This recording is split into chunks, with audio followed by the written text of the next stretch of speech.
हमने तो नमाजें भी पढ़ी हैं अक्सर, गंगा तेरे पानी से वुजू करके। इन छंदों से दुनिया का दिल जीतने वाले नज़ीर बनारसी की आज जयंती है। 25 नवंबर 1925 को बनारस के मदनपुरा में जन्मे थे पेशे से हकीम नज़ीर बनारसी, जिनकी लेखनी का एक एक शब्द काशी की रूह को बयां करता है। जिनकी कलम ने जब भी कोई शेर गढ़ा तो वो देश को सलामी दे गया। गंगा जमुनी तहजीब को जीने वाले ऐसे शायर थे नज़ीर बनारसी।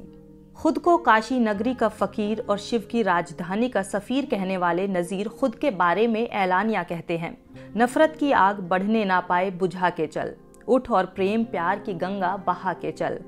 और हिंदुओं को तो ये यकीन है कि मुसलमान है नज़ीर, कुछ मुसलमान हैं जिन्हें शक है कि हिंदू तो नहीं।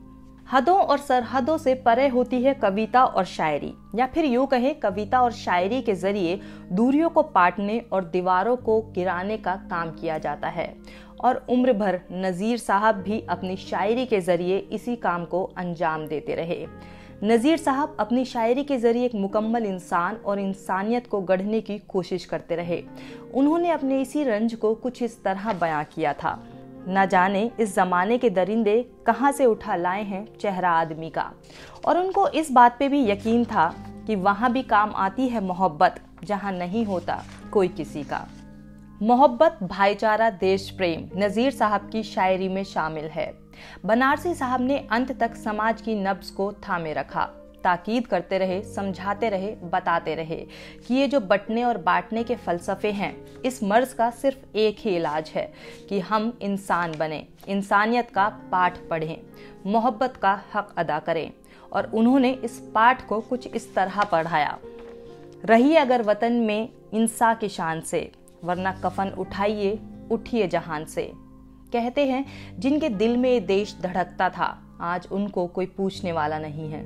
उन्हें पद्म पुरस्कार तो नहीं दिया गया, लेकिन वह हिंदी उर्दू अकादमी संस्थानों के मानद सदस्य के साथ ही BHU के कोर्ट मेंबर रहे। उनकी प्रमुख रचनाएं थी जवाहर से लाल तक, गुलामी से आज़ादी तक, चेतना के स्वर, किताबे गज़ल, राष्ट्र की अमानत, राष्ट्र के हवाले।